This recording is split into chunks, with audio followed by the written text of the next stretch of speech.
Welcome to the Leaders in Payments podcast, where we talk to C-level leaders from across the payments landscape. We'll be discussing the products and services that impact the payment space today, as well as trends and predictions for the future of payments. We will also hear stories from our guests about their journeys to the top.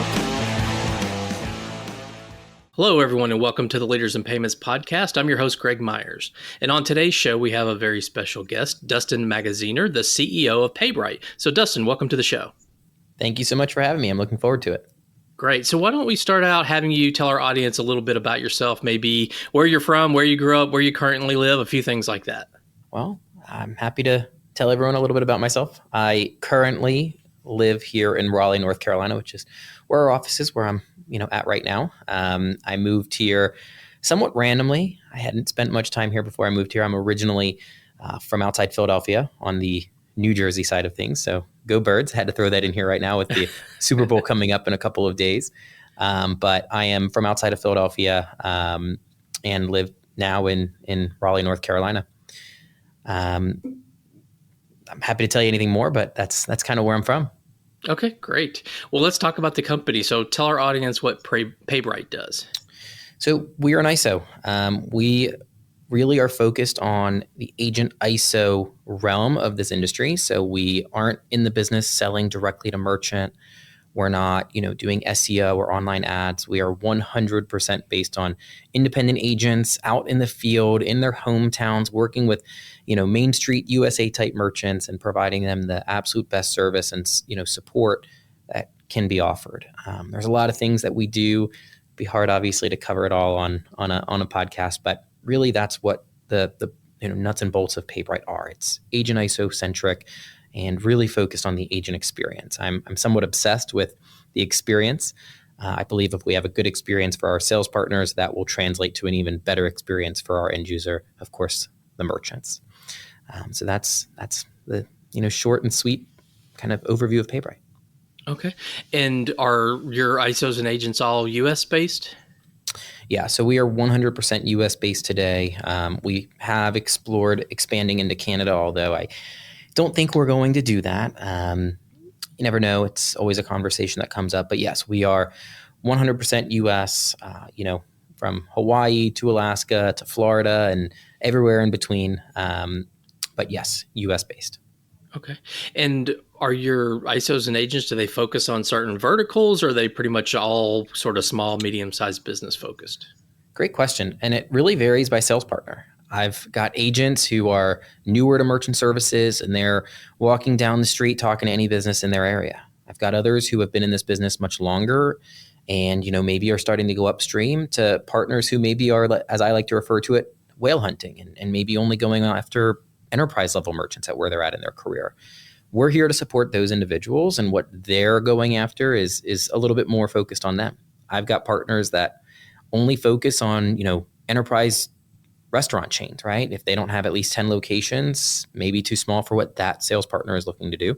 And others who may be signing up, merchant that's a, food truck and, just needs a little mobile reader. So we're here to support all of it and give our partners ultimately what they need to be successful. Okay. So when these partners come to you, what specific solutions are they typically looking for? So it can vary. Some are just looking for a company that's going to stay out of their way and do business ethically, right? Hey, don't take advantage of my merchants. Don't raise their prices. Pick up the phone when, they call or when the agent calls, and just give me a really good platform to be comfortable with. Of course, we're going to deliver that. Others are looking for a platform that delivers a little bit more, that has products and is, really sophisticated in some of those arenas. So over the last couple of years, especially with where I think the industry is going, we've invested and have spent a lot of time building out a team here at Paybright called our POS Desk. And our POS Desk is a team to help these individual agents and smaller ISOs compete more with the likes of the Stripes of the world and the Squares of the world from a product perspective. Our team will, help demo and provide technology that a lot of these agents aren't familiar with or don't have, previous to us. We also assist with things like integration support. So maybe an agent comes across a business and that business is using XYZ system today, and that agent doesn't know a lot about integrations or what the capabilities may or may not be. So they can reach out to our POS desk and say, hey, here's what they're using. What options do we have? How do we plug in? What gateway or what path do we have to working with them?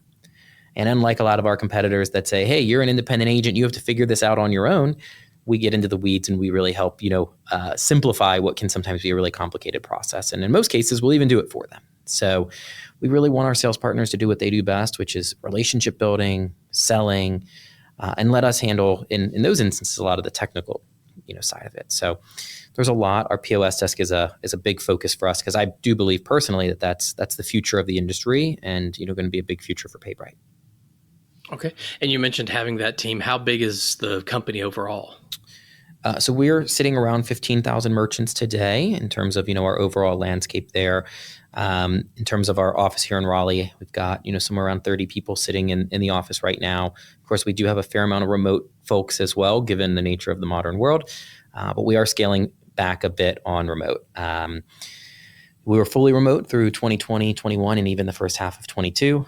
But I do personally believe that we're a bit more efficient. Culturally, there's, I think, advantages. So we're bringing more of the hiring back to Raleigh. Not letting anyone go, right? Just really focusing on local. I think right now we have about 10 or 12 open positions that we're hiring for as well. Okay. Yeah. That remote versus in-office thing is quite the topic these days. We could probably talk a long time about that. Yeah. It's a hot topic for sure. I have so many friends that are struggling with this in their own worlds outside of payments. It's everywhere right now. Yeah. And you know what? It's without getting into it, I mean, it's really it's a challenge from the leadership down to the employee, right? Making the decision and what the right one is, and then having the employee often having to make the decision. So that's a whole nother podcast. But back to Paybright. So what would you say differentiates you guys versus the other ISOs out there? Yeah. So there's a lot, right? And when we talk about other ISOs out there, I think we even have to ask, what are we talking about in regards to other ISOs? I mean, you have other ISOs that are, frankly, some of the companies that I would really want to stay away from. They may not have the best ethics at times. They may have business practices that I just don't believe in. Then you have other ISOs out there that maybe they're not a challenge or an issue from an ethical perspective, but maybe they're a problem from a pricing or a servicing perspective, right? Maybe they don't pay the greatest of commissions, or they aren't properly staffed or being able to service their customers well. Then you have companies that maybe don't, have the products or technologies to really allow their sales partners to compete effectively. What I like to say is that we want to be all of that in one. I believe, we have a saying here. I like Shark Tank. There's a quote on Shark Tank. He says, all roads lead back to Mr. Wonderful. I joke around that all roads lead back to Paybright for independent agents. I really believe that if you're an agent in merchant services, if you're not working with Paybright, you're missing out on sales, you're missing out on opportunities, you're making your life harder, and you're leaving money on the table. And, that's really what Paybright's about, is we want to help our sales partners sell more business, keep their accounts longer, have less headaches, have better support. A lot of these are just things that when I was an agent, I wanted, right? So we built these things into our program. I mean, things like, no cancellation fee when I started in this business was unheard of, truly. I mean, 10, 15 years ago, every processor, for the most part at least, had cancellation fees. Okay. And I said, well, why do we need cancellation fees if we deliver what we promise and give good quality support and we price customers right? Why would they want to leave us? And so from day one, we never had cancellation fees, and our agents were able to feel good about that.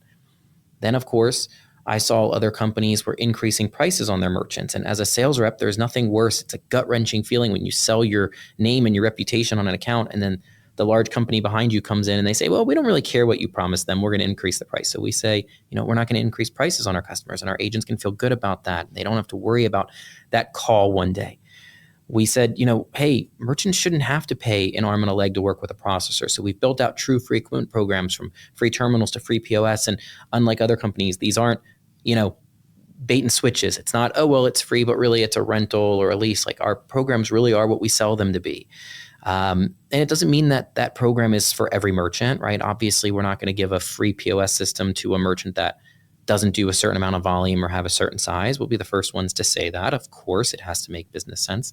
But we do offer these programs so that our partners can compete and our merchants can be happy with us. So, really we took everything that I wanted as an agent, and then we took the feedback of our sales partners, and we just slowly started layering these things in one at a time. So, I'd probably say that if you're an agent in merchant services and you've had frustration with your current processor, we've probably built out things that allow you to not have that frustration. If you lost an account, we probably have ways to board that account for you. And that's really what it is, to work with Paybright and what we're all about. Okay.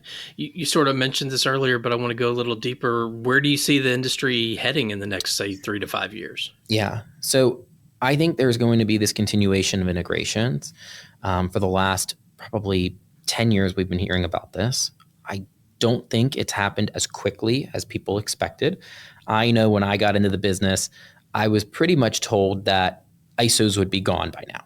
I don't know if you heard or not, but I certainly did. There would be no more death of the agents. ISOs. Everyone's heard of the death of the ISOs. Exactly. And I think we were told this was going to happen way quicker than 2025. And clearly the death of the ISO has not occurred yet.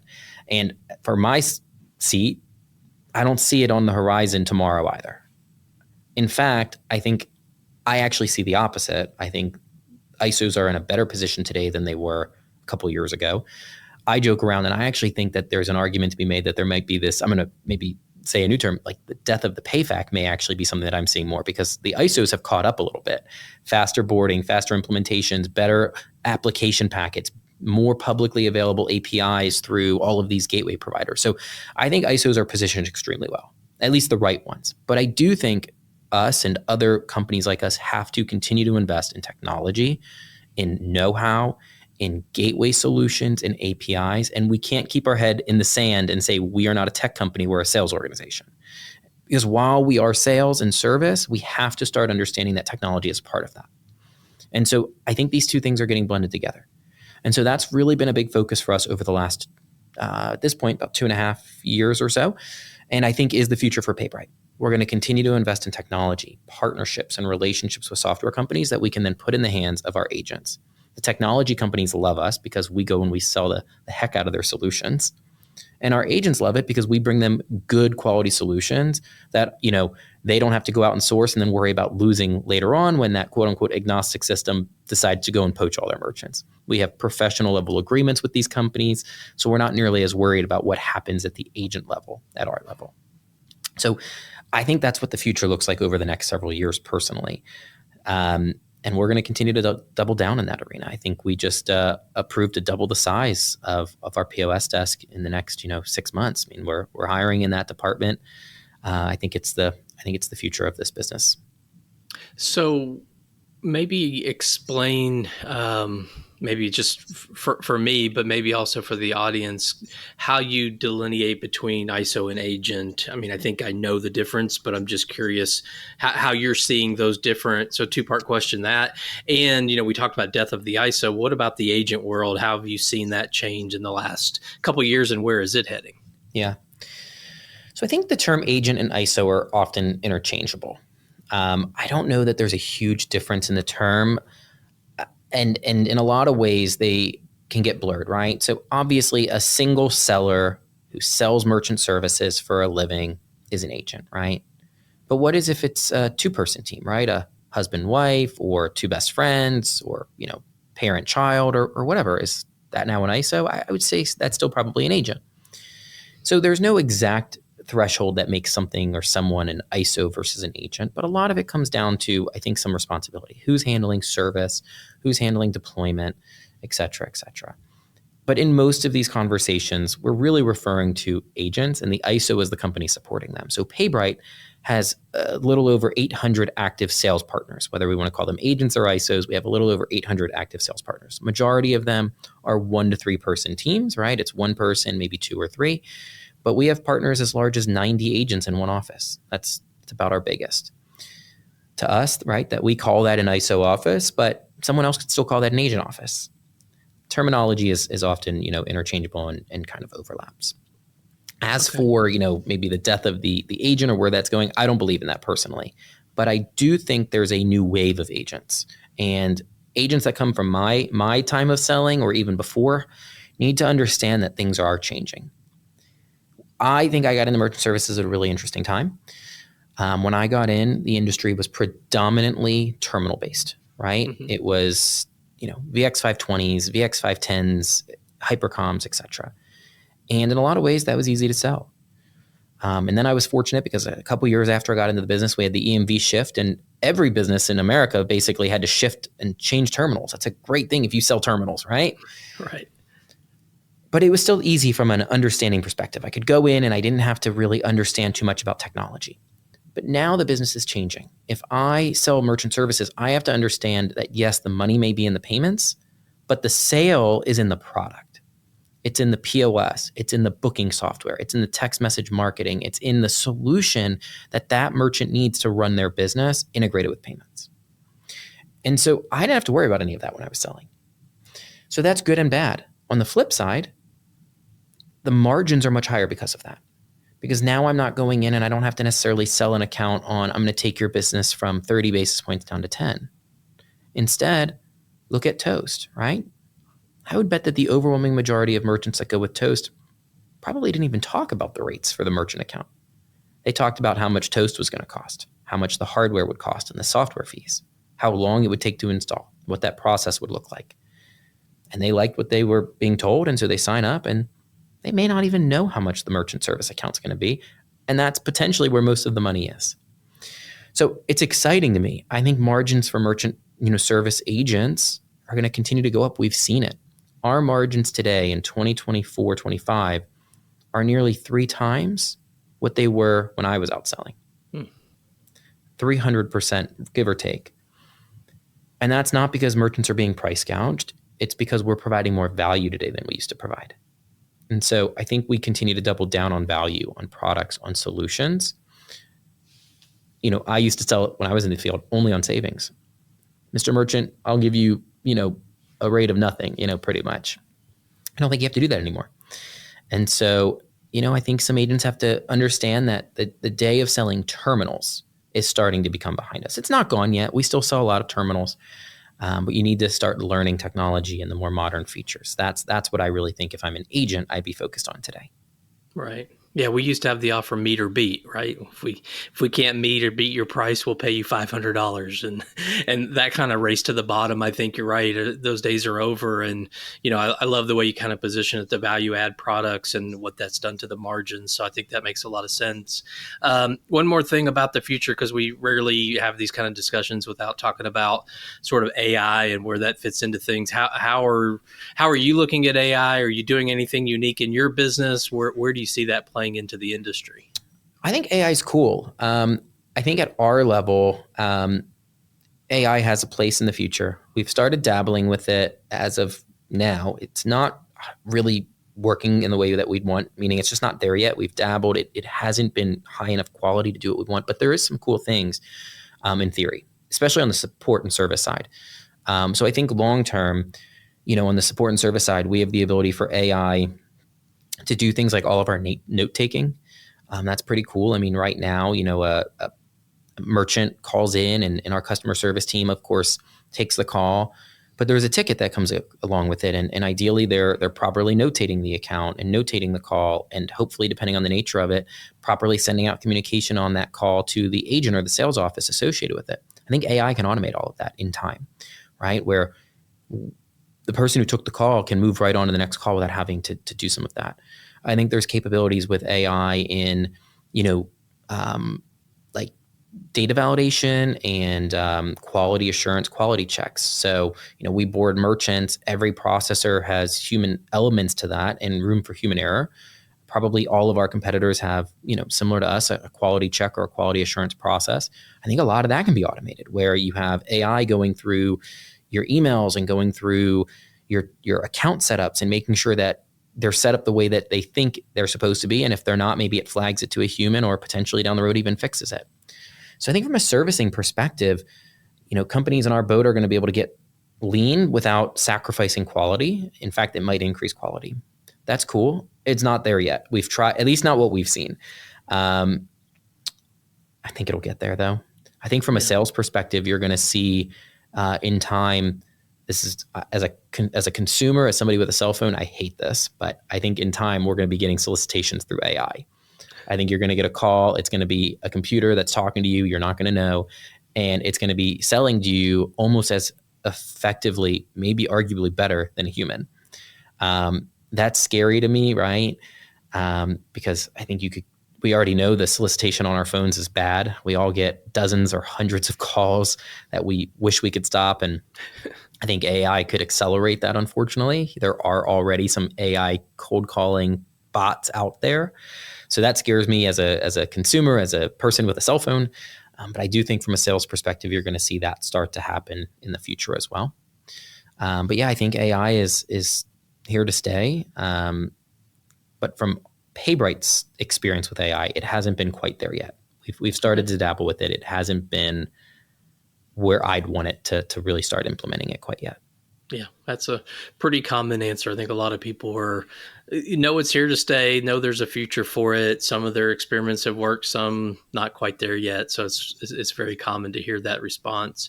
Well, let's change directions a little bit and talk about you. So maybe walk us through your professional journey, sort of what you were doing before, how you got to Paybright, and discuss your professional journey. Yeah, I've told this story, a number of times. I don't have much of a professional journey outside of Paybright. I started Paybright when I was 19 in college. It's all I've ever done. There's good and there's bad to that.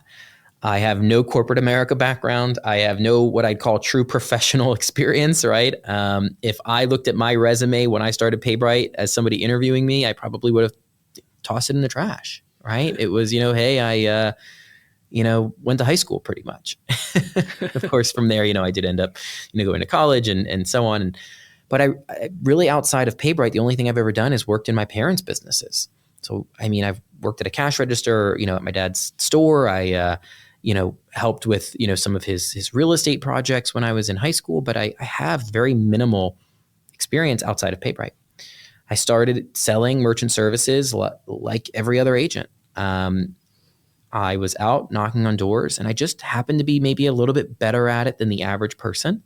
So I was successfully able to sell and build a portfolio for myself. I got started with the expectation or the hope of making $100 a month. That was my goal. And at 19 with no bills, I thought I'd be rich if I was making $100. Got my first residual check, and I was like, oh, damn, this is kind of cool. And then from there, I wanted to get a car because I didn't have a car at the time. I needed a new car. I unfortunately crashed the prior one. So I wanted a car. And I remember thinking to myself, well, the car is going to be $300 a month. Okay. Well, at that time I was making like $30 an account, right? I was pricing account. I literally had my first few sales where I told business owners, Mr. Business Owner, I don't know what I'm doing. I was very honest. I don't know how to read a statement. I don't know what you're paying today, but I do know that if I price your account the following way, I'm only going to make $10 a month. I bet that is less than the company is making today, and you save the difference. That was my pitch early on. I don't necessarily recommend it because you won't make any money, but that was actually how I pitched certain businesses. And they were like, okay, we'll go with you. I don't know why they trusted me with that, but it's a true story. So I signed business up. At the time, I was making an average of like $30 an account. And I was like, all right, I only need to sign 10 and I'll be able to get a new car, right? $300 a month for a car payment. May have been even less. But I think with insurance and everything, it was coming out to about $300. So I just slowly but surely was signing accounts and then realized, okay, I started to learn what I was doing and that I could sign more and I didn't have to make $10 or $20 an account. I could make 40 or 50, which still is not a lot. But, slowly but surely I was able to, provide more value, know what I was talking about, increase my margins, increase my portfolio, increase the average size of an account. I wasn't going after now the tiny little business. I was starting to get into bigger businesses. And I just started building a portfolio. And then from there, I started to bring in a few other people, right? I started to build, an agent base. And then that got bigger and bigger. And then I needed to build our own support team and then tech support and then deployment. And before you know it, here we are. And I sometimes look back and I have no idea how we got here. But I think it sounds like you're doing a good job. Yeah, it's been a fun journey. I've been very fortunate. That's for sure. Good. Well, what are some things you're passionate about? Maybe one work-related passion and one personal passion. Yeah, on the personal side of things, I'm very into, staying active. I am somebody who gets very antsy when I sit around. So I have a lot of like personal things I like to do I've been, training in Jiu-Jitsu for, 7 or 8 years now. I really, really enjoy that. It's a lot of fun. Unfortunately, I think if you have done jiu-jitsu, you know what I mean when I say this. You probably spend half the time hurt because of it, but it's worth it. So I really enjoy jiu-jitsu. I've done that for a number of years. I like to spend time in the gym and work out. I enjoy scuba diving. I have I'm certified as a rescue scuba diver. For anyone who's into diving, I would happily go diving with you almost pretty much anywhere. So definitely love to stay outdoors and stay active and go that route. From a business perspective, for me, the most passionate part is to continue to improve the business. I am not the type of person who runs Paybright saying, how do we make more money next quarter or drive margins next year? To me, there's a saying in real estate, different philosophies. Some people believe that when you are in real estate, maybe you have a building and it's empty, you got to go find the next tenant, and then you renovate that building to match what that tenant wants.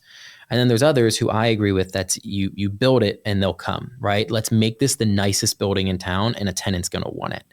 And I kind of think Paybright's the second category.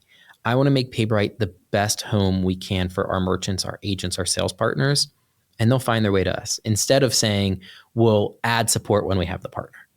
Because by that point, it's usually too late, right? I mean, they're in the door, they try out, and it's not what they're looking for, or it's not as pretty as, it may be to go and move there today. So, for me, I'm obsessed with the experience. I'm obsessed with, making sure that, from a support service perspective, we're giving our merchants and our agents everything that they're looking for. So, that's what this year is focused on for sure. It's how do I get our phone times from 50-second holds to 45 and then 40? Like, that sounds silly, 5 seconds, but that's actually what it keeps me up at night.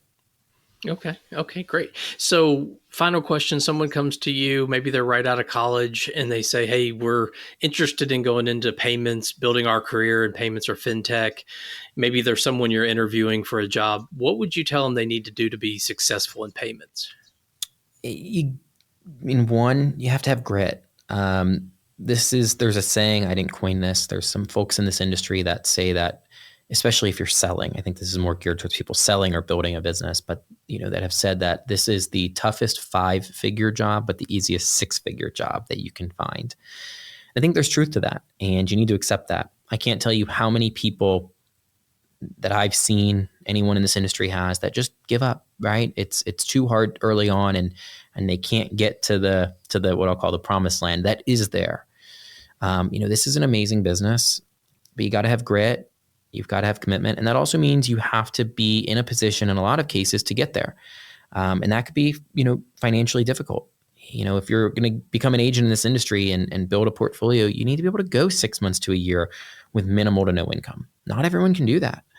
I was really fortunate that I was in college and I pretty much had no expenses, right? I mean, I had, loans from, school, and the rest was on scholarship, and I didn't have to really worry about bills. So everything was just, at that point, supplemental income. But if you've got hefty bills, mortgage, car payment, et cetera, it can be a really tough industry to get into. So grit, an honest perspective. There are companies who sell this as a get-rich-quick scheme. It is not. This industry is not quick in most cases, and it's, hard work. But if you've got what it takes from that perspective and the right mindset, I would say go all in, because it will almost certainly pay off. Yeah. So, Dustin, we've covered a lot of ground about you and the company and the industry as a whole. Is there anything else you'd like to add before we wrap up the show? No, I hope I provided some value to these listeners that are, on here. And I'm always happy to help anyone who's, looking to get into the industry or has questions. Okay. Well, Dustin, thank you so much for being on the show. I know your time is very valuable, so thank you so much for being here. Of course. Thank you for having me. And to all you listeners out there, I thank you for your time as well. And until the next story. Thank you for joining us this week on the Leaders in Payments podcast. Make sure you visit our website at leadersinpayments.com, where you can subscribe to the show and where you'll find our show notes. If you enjoyed listening, please share on your social channels as well.